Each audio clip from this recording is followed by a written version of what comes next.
بسم الله الرحمن الرحيم. ياسين والقرآن الحكيم إنك لمن المرسلين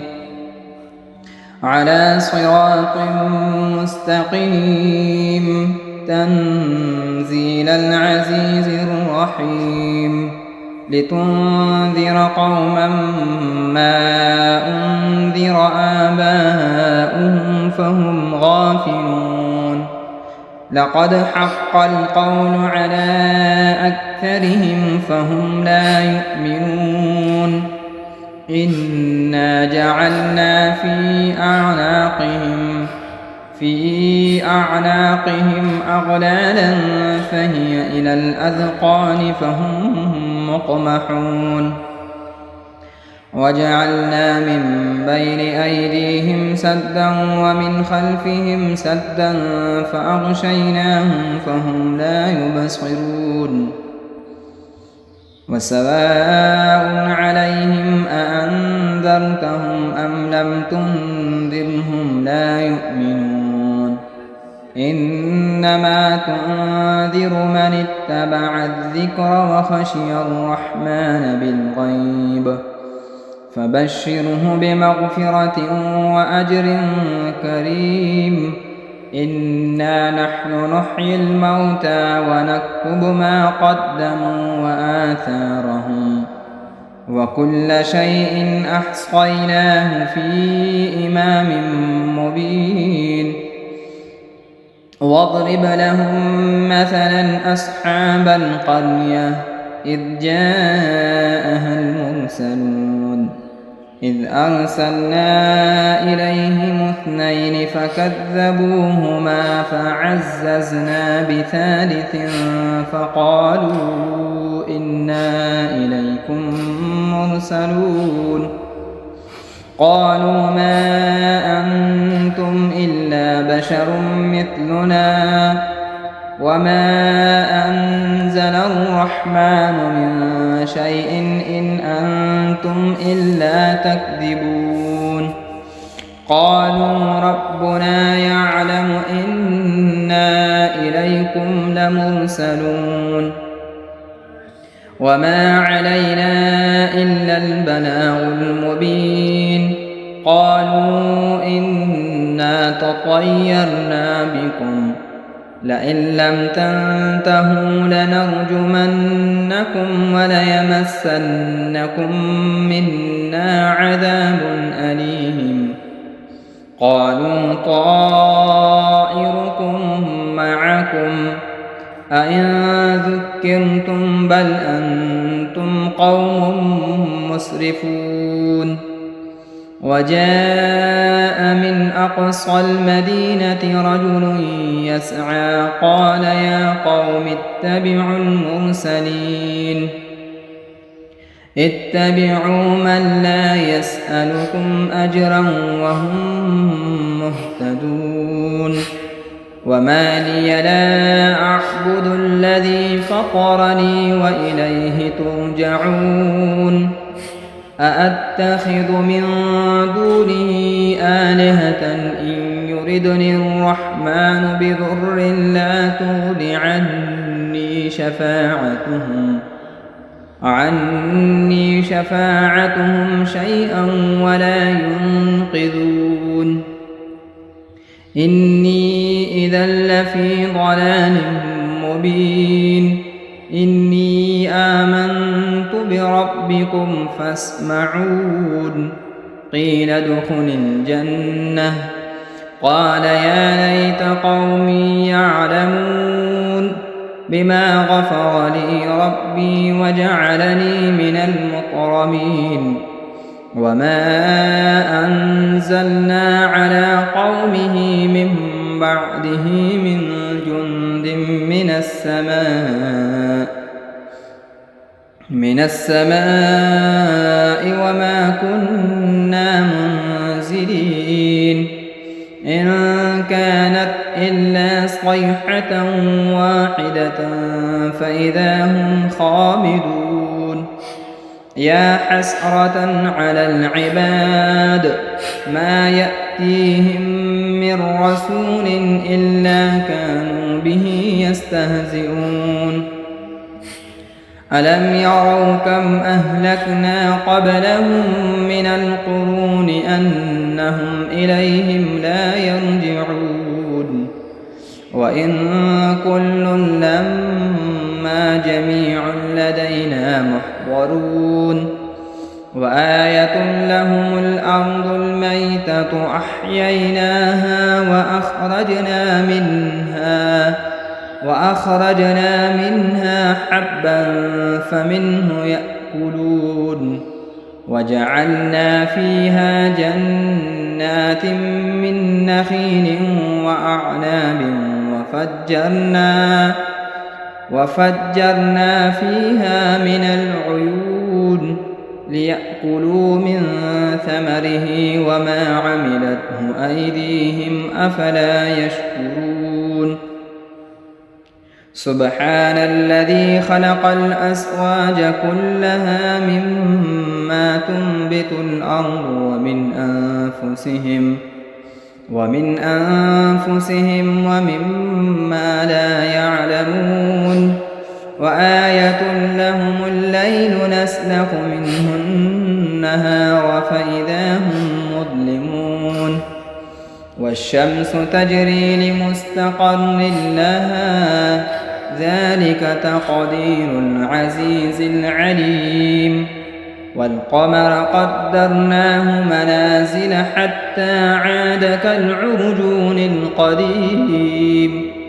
لا الشمس ينبغي لها أن تدرك القمر ولا الليل سابق النهار وكل في فلك يسبحون وآية لهم أنا حملنا ذريتهم في الفلك المشحون وخلقنا لهم من مثله ما يركبون وإن نشأ نغرقهم فلا صريخ لهم ولا هم ينقذون إلا رحمة منا ومتاعا إلى حين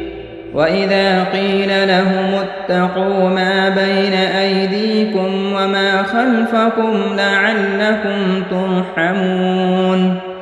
وما تأتيهم من آية من آيات ربهم إلا كانوا عنها معرضين وإذا قيل لهم أنفقوا مما رزقكم الله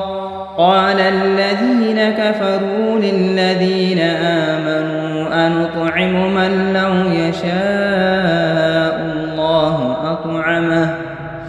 إن أنتم إلا في ضلال مبين ويقولون متى هذا الوعد إن كنتم صادقين ما ينظرون إلا صيحة واحدة تأخذهم وهم يخصمون فلا يستطيعون توصية ولا إلى أهلهم يرجعون ونفخ في الصور فإذا هم من الأجداث إلى ربهم ينسلون قالوا يا ويلنا من بعثنا من مرقدنا هذا ما وعد الرحمن وصدق المرسلون إن كانت إلا صيحة واحدة فإذا هم جميع لدينا محضرون فاليوم لا تظلم نفس شيئا ولا تجزون إلا ما كنتم تعملون إن أصحاب الجنة اليوم في شغل فاكهون هم وأزواجهم في ظلال على الأرائك الأرائك متكئون لهم فيها فاكهة ولهم ما يدعون سلام قولا من رب رحيم وامتازوا اليوم أيها المجرمون ألم أعهد إليكم يا بني آدم ألا تعبدوا الشيطان إنه لكم عدو مبين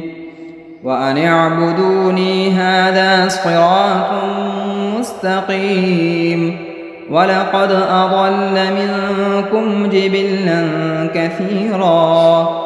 أفلم تكونوا تعقلون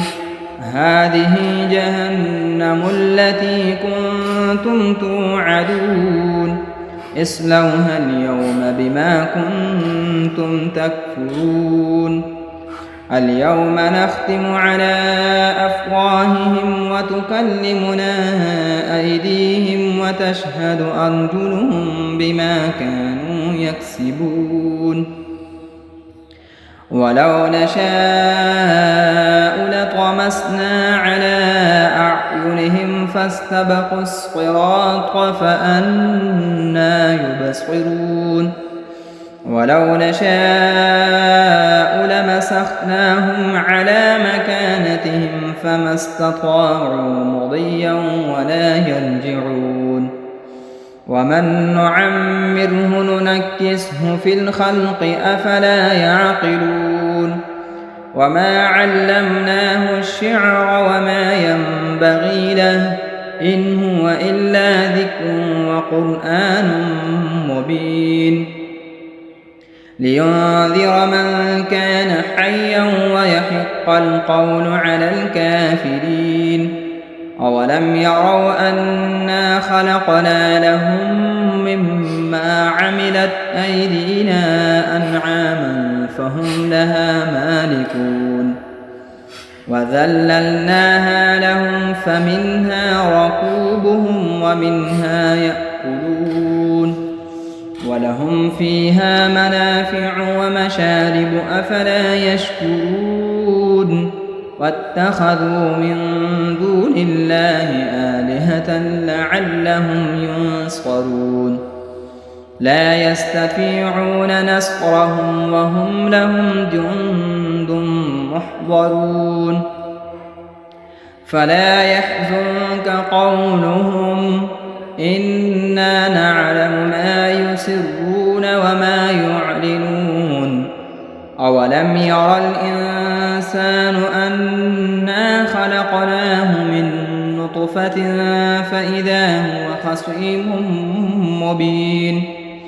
وضرب لنا مثلا ونسي خلقه قال من يحيي العظام وهي رميم قل يحييها الذي أنشأها أول مرة وهو بكل خلق عليم الذي جعل لكم من الشجر الأخضر نارا فإذا أنتم منه توقدون أوليس الذي خلق السماوات والأرض بقادر على أن يخلق مثلهم بلى وهو الخلاق العليم إنما أمره إذا أراد شيئا أن يقول له كن فيكون فسبحان الذي بيده ملكوت كل شيء وإليه ترجعون بسم الله الرحمن الرحيم الرحمن علم القرآن خلق الإنسان علمه البيان الشمس والقمر بحسبان والنجم والشجر يسجدان والسماء رفعها ووضع الميزان ألا تطغوا في الميزان وأقيموا الوزن بالقسط ولا تخسروا الميزان والأرض وضعها للأنام فيها فاكهة والنخل ذات الأكمام والحب ذو العصف والريحان فبأي آلاء ربكما تكذبان خلق الإنسان من صلصال كالفخار وخلق الجان من مارج من نار فبأي آلاء ربكما تكذبان رب المشرقين ورب المغربين فبأي آلاء ربكما تكذبان مرج البحرين يلتقيان بينهما برزخ لا يبغيان فبأي آلاء ربكما تكذبان يخرج منهما اللؤلؤ والمرجان فبأي آلاء ربكما تكذبان وله الجوار المنشآت في البحر كالأعلام فبأي آلاء ربكما تكذبان كل من عليها فان ويبقى وجه ربك ذو الجلال والإكرام فبأي آلاء ربكما تكذبان يسأله من في السماوات والأرض كل يوم هو في شأن فبأي آلاء ربكما تكذبان سنفرغ لكم أيها الثقلان فبأي آلاء ربكما تكذبان يا معشر الجن والإنس إن استطعتم أن تنفذوا من أقطار السماوات والأرض فانفذوا لا تنفذون إلا بسلطان فبأي آلاء ربكما تكذبان يرسل عليكما شؤاد من نار ونحاس فلا تنتصران فبأي آلاء ربكما تكذبان فإذا انشقت السماء فكانت وردة كالدهان فبأي آلاء ربكما تكذبان فيومئذ لا يسأل عن ذنبه إنس ولا جان فبأي آلاء ربكما تكذبان يعرف المجرمون بسيماهم فيؤخذ بالنواصي والأقدام فبأي آلاء ربكما تكذبان هذه جهنم التي يكذب بها المجرمون يطوفون بينها وبين حميم آن فبأي آلاء ربكما تكذبان ولمن خاف مقام ربه جنتان فبأي آلاء ربكما تكذبان ذواتا أفنان فبأي آلاء ربكما تكذبان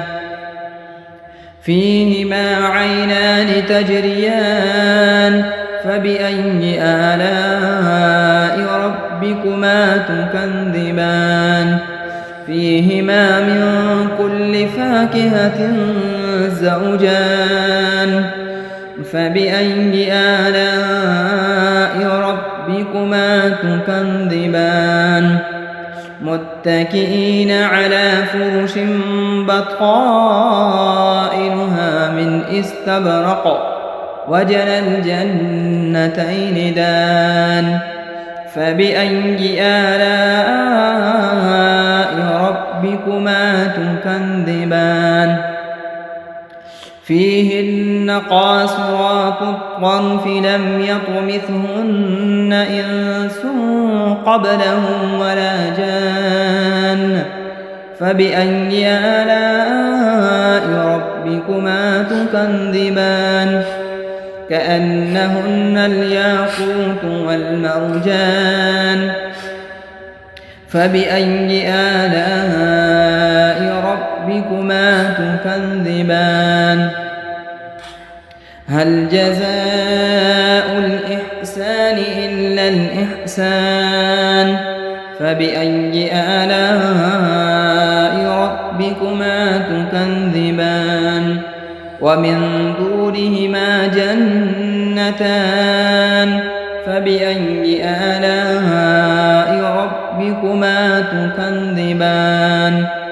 مدهامتان فبأي آلاء ربكما تكذبان فيهما عينان نضاختان فبأي آلاء ربكما تكذبان فيهما فاكهة ونخل ورمان فبأي آلاء ربكما تكذبان فيهن خيرات حسان فبأي آلاء ربكما تكذبان حور مقصورات في الخيام فبأي آلاء ربكما تكذبان لم يطمثهن إنس قبلهم ولا جان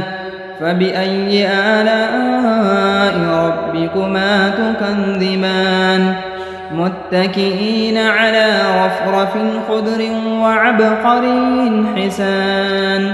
فبأي آلاء ربكما تكذبان تبارك اسم ربك ذي الجلال والإكرام بسم الله الرحمن الرحيم إذا وقعت الواقعة ليس لوقعتها كاذبة خافضة رافعة إذا رجت الأرض رجا وبست الجبال بسا فكانت هباء منبثا وكنتم أزواجا ثلاثا فأصحاب الميمنة ما أصحاب الميمنة وأصحاب المشأمة ما أصحاب المشأمة والسابقون السابقون أولئك المقربون في جنات النعيم ثلة من الأولين وقليل من الآخرين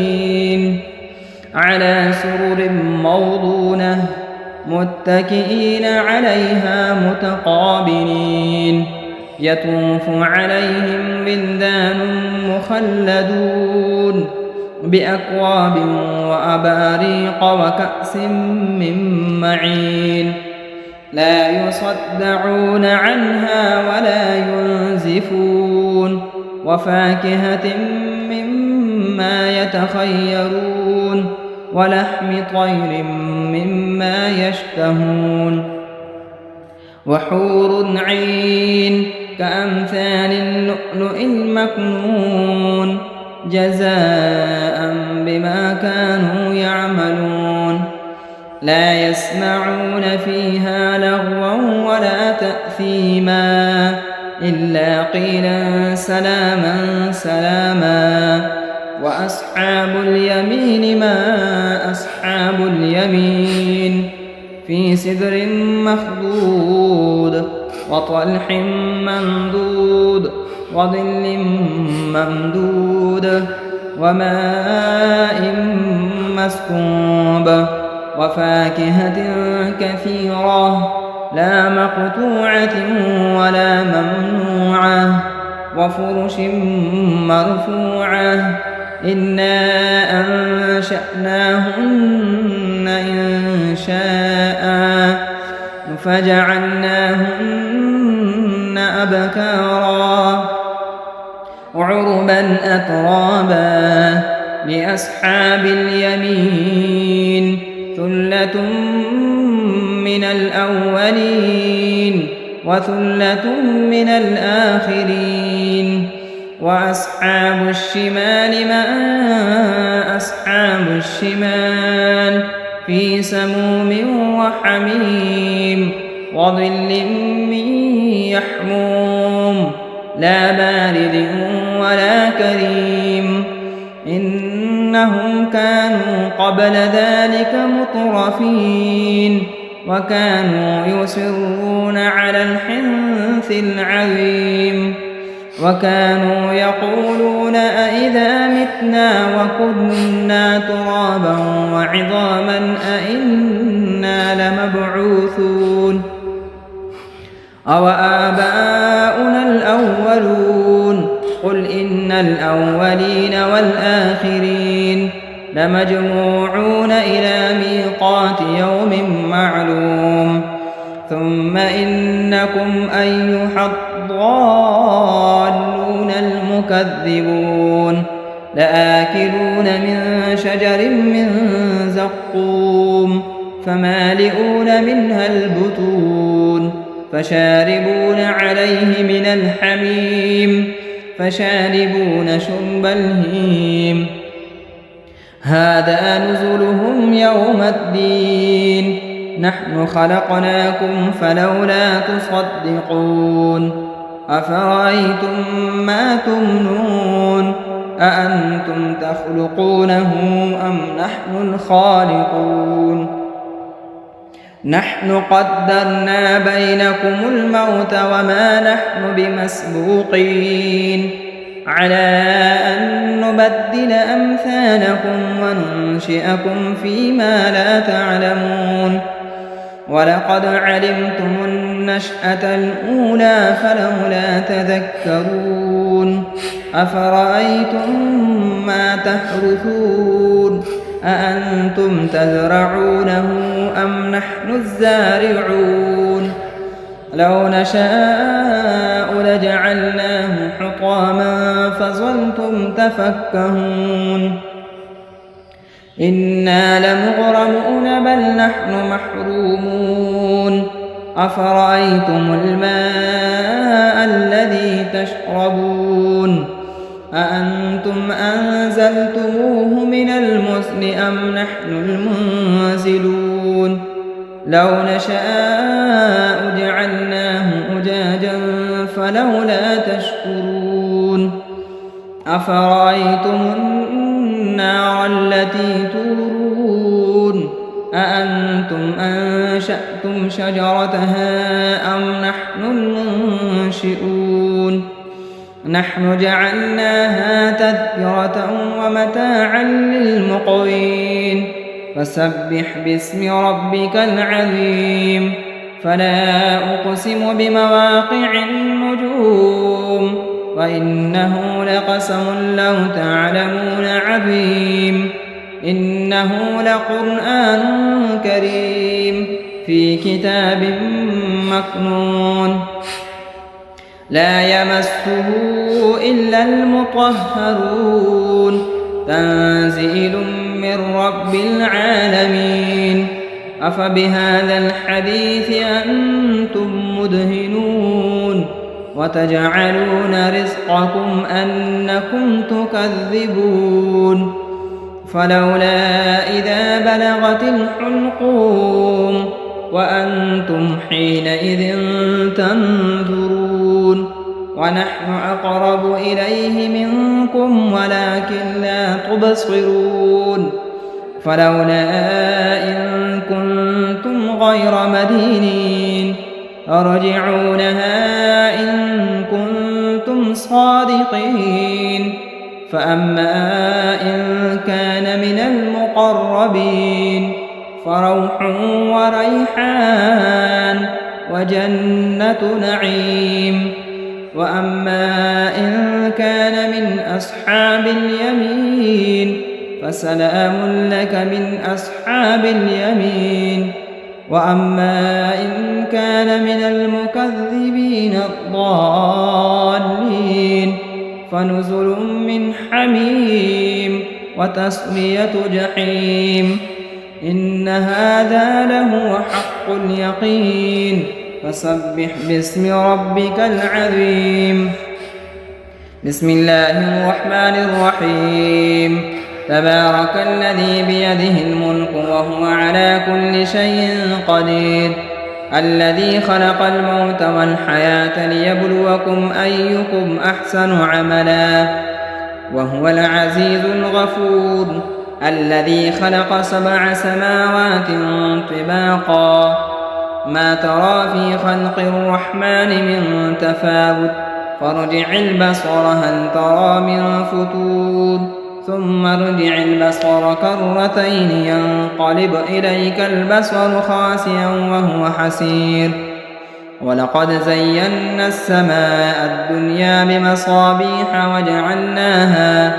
وجعلناها رجوما للشياطين وأعتدنا لهم عذاب السعير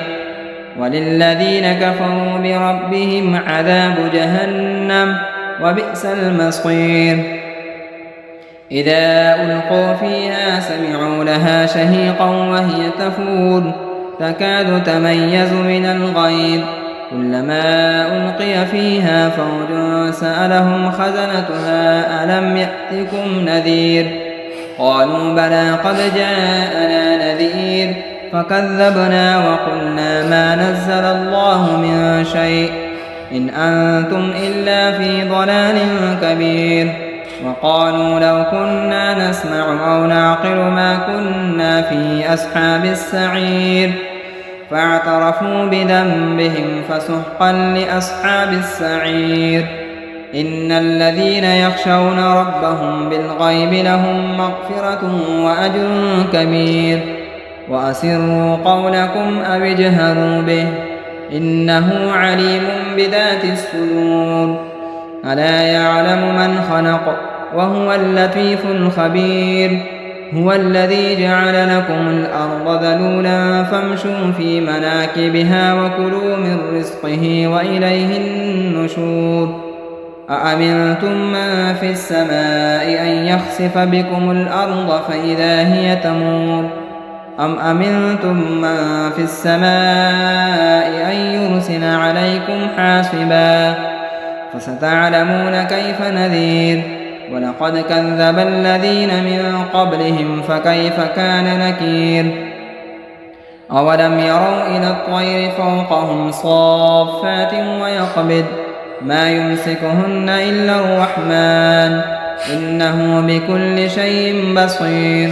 أمن هذا الذي هو جند لكم ينصركم من دون الرحمن إن الكافرون إلا في غرور أمن هذا الذي يرزقكم إن أمسك رزقه بل لجوا في عتو ونفور أفمن يمشي مكبا على وجهه أهدى أمن يمشي سويا على صراط مستقيم قل هو الذي أنشأكم وجعل لكم السمع والأبصار والأفئدة قليلا ما تشكرون قل هو الذي ذرأكم في الأرض وإليه تحشرون ويقولون متى هذا الوعد إن كنتم صادقين قل إنما العلم عند الله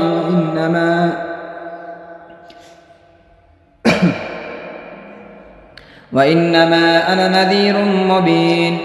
فلما رأوه زلفة سيئت وجوه الذين كفروا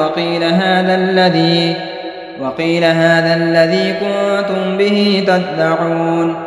قل أرأيتم إن أهلكني الله ومن معي أو رحمنا فمن يجير الكافرين من عذاب أليم